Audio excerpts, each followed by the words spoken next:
everybody. Do you agree or disagree? Half healthy is still half sick. And half a solution is still half a problem. Does your healthcare feel like unfinished business? And would you like to have a whole approach?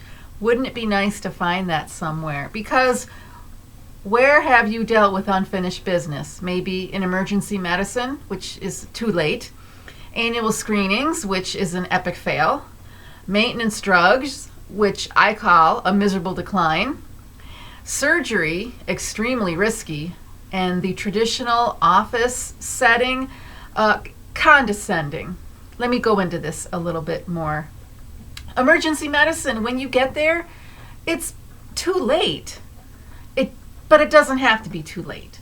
Tissue damage is considerable when you've reached the point when an emergency intervention is needed.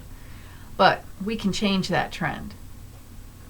Annual screenings, why are they an epic fail? Well, researchers have said screenings do not change outcomes, and it makes profit for the hospitals. That's nice, but now they're saying there's too many screenings happening, and it's not getting us anywhere.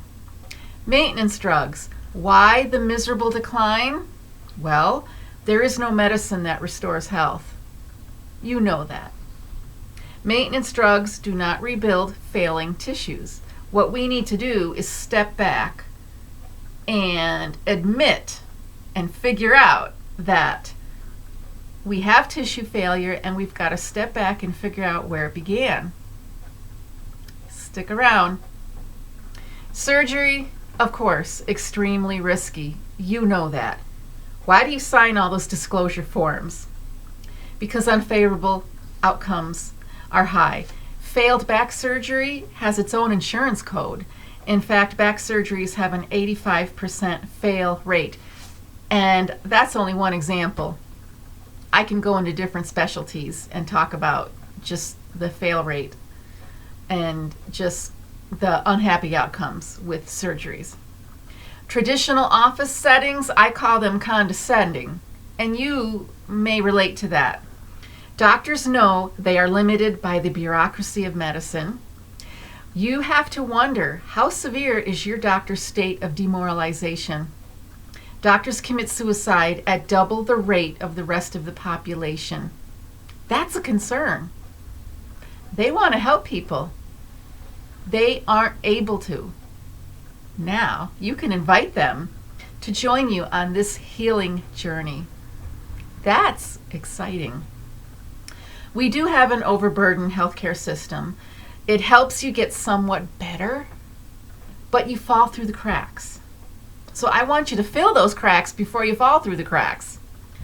Why is this happening? One, no one makes time to give you what you really need. Two, this kind of connects to one. What you really need cannot be patented or profited, but it's still worthwhile. What you really need comes from you, with a little bit of education and a little bit of coaching. That's the positive side. Now let's flip it. Let's go to the positive good news here. I know your story. I've lived it myself. So let's go on that journey together. I invite you to BrainSense Telehealth. You can do this anywhere. You don't have to live in my town. That's the benefit of telehealth. And you can find out why you're falling through the cracks and how to fill up those cracks and take care of business. And I am willing to make the time to give you what you really need. And it's a great educational opportunity for you. But this is where I am coaching you to confidence. The brain makes the body so you can make your life. So find out what I'm talking about with BrainSense. It's down to earth, it's easy access, it's at your fingertips. Check it out on my website, createpurpose.com, and I'll talk to you soon.